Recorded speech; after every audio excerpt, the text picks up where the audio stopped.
বন্ধুরা, good morning. কেমন আছো সবাই? আশা করি ভালো আছো।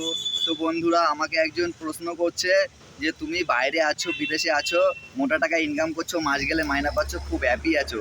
তো বন্ধুরা, এইরকম মনোভাবনা যাদের আছে তাদেরকে আমি বলবো, তোমরা দেশে আছো কেন? তোমরা সবাই চলে আসো বাইরে, তাই না? তোমরা পাসপোর্ট বানাচ্ছ, স্টোরিতে লিখছো যে I am going to foreign. তো তারা মনে করছো খুব ভালোই আছো, মোটা টাকা ইনকাম করবে। তো বাড়িতে বসে কেন বন্ধুরা? চলে আসো না, তাড়াতাড়ি চলে আসো, লেট করো না। তাহলে তোমরা পয়সা ইনকাম করবে কবে? আমি তো পয়সা ইনকাম করছি, তাই না? তো যারা এরকম ভাবছো, তো তাদেরকে একটা কথাই বলবো, তোমরা যেরকম গ্রামে আছো ভাবছো দেশের বাড়ি বিদেশে গিয়ে খুব ইনকাম করে ভালো হবো, তো একবার এসে কাজ করে দেখো কত জ্বালা। ঠিক আছে? আমি আছি তো আমি বুঝতে পারি যে কতটা জ্বালা। এখানে সব থেকে প্রবলেম হচ্ছে জলের প্রবলেম, ঠিক আছে? তারপরে রুম ভাড়া দিয়ে থাকা, একটা ফ্যামিলি মেনটেন করা যে কতটা কষ্টের, সেটা তোমরা না আসলে বুঝতে পারবে না বাড়ি বসে থেকে, তাই না? তাই কাউকে নিয়ে খিল্লে করো না, তাই না? যে হ্যাপি আছে, ওই মোটা টাকা ইনকাম করছে, হিংসা করো না। যখন তোমরা আসবে বাইরে কাজ করবে, তখন বুঝতে পারবে বাইরে থাকার জ্বালাটা কি, কতটা কষ্টে থাকতে হয়, তাই না?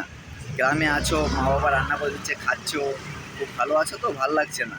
একবার বাইরে আসো, তাহলে বুঝবে কেমন জ্বালা, তাই না? কারেন্ট বিল আলাদা দেওয়া, জলের বিল আলাদা দেওয়া, রুম ভাড়া, তারপরে খানা, গ্যাস, মানে প্রচুর খরচা, প্রচুর খরচা। একটা ফ্যামিলি মেনটেন করা না হিমশিম খেয়ে যাওয়ার মতন ব্যাপার। তো বন্ধুরা, তোমাদেরকে একটা কথাই বলছি, যারা এরকম ভাবনা চিন্তা করছো আর কি যে বাইরে যাবে, তো বাইরে আসো, কিন্তু ভেবো না যে বাইরে অত সোজা। হ্যাঁ, এটা মানছি যে দেশের বাড়িতে একটু কাজ কাম কম, লোকের পরিস্থিতি খুবই খারাপ, কাজের অবস্থা ভালো না খুব একটা, তারপর জিনিসপত্রের দাম বেড়েছে। তো কাজ করতে আসো, পয়সা কামাও, ঠিক আছে, কিন্তু বাড়িতে থাকার যে একটা আনন্দ, একটা মজা, সেটা বাড়িতে যারা আছো তারা কখনোই বুঝবে না, মানে গ্রামে যারা আছো তারা কখনোই বুঝবে না। তো আমি বাইরে আছি, আমি বুঝতে পারি। তো আমি চাই তোমরা সিদ্ধান্ত ঠিক করে নাও, কি করবে, বাইরে আসবে কি না আসবে, তাই না?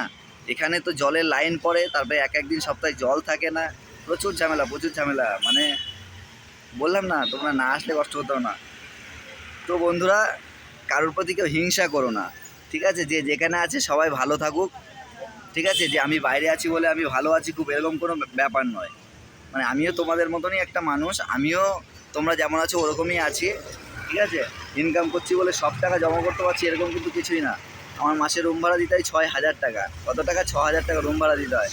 তারপরে গ্যাস, এখানে গ্যাস হচ্ছে 1300-1400 টাকা গ্যাসের দাম। তারপরে সবজির যা দাম, ওরে বাবা, সবজি মনে হচ্ছে আগুন, সবজি বাজার।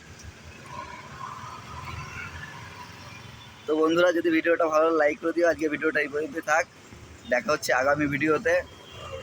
বাই।